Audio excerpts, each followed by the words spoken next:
everyone, this is Allison Gray, nurse practitioner, and I wanted to talk with you a little bit today about hormones.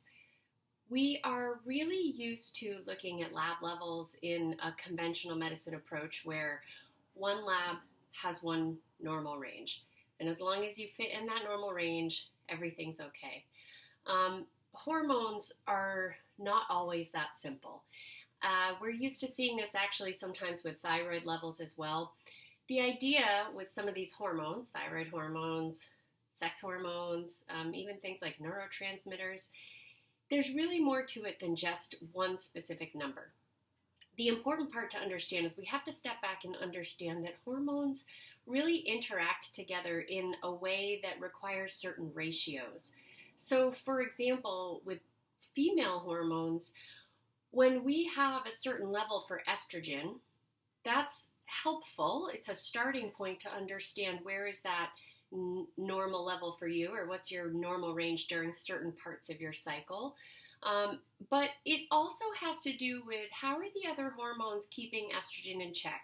How are the other hormones balancing each other out? So for example, if estrogen is high and progesterone is also on the higher level of things, then typically, as long as they're in that kind of normal range, in an optimal level, they'll play well together. They'll keep each other in check.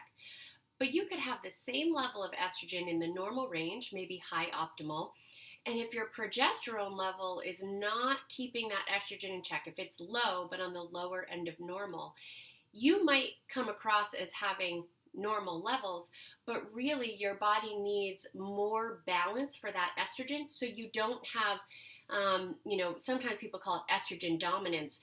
I hesitate to use that term because estrogen can still be in the normal level. It's just that it's not kept in check by progesterone.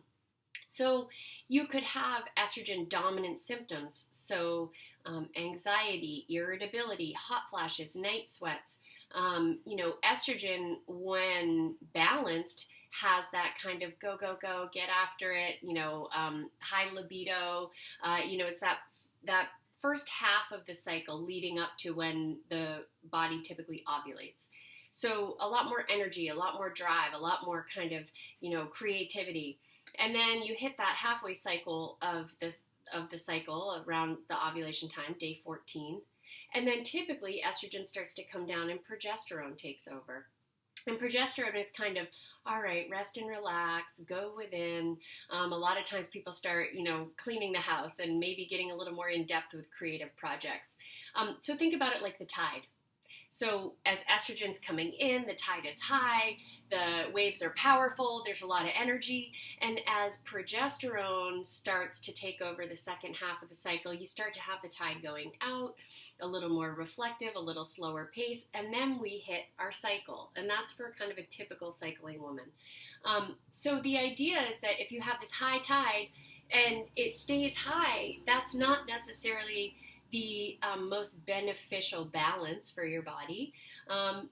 So keeping in mind that working with someone who's skilled at looking at these ratios, if you have a marching band and you tune up a few of the instruments but not all of them, you're going to hear something that seems a little off key. So you could have some hormones that are in range or optimal, but you could have some that are not. And what we have to do is look at how do they play well together. So for women, for females, we have estrogen, testosterone, and we'll get to that in other videos about the importance of testosterone for women.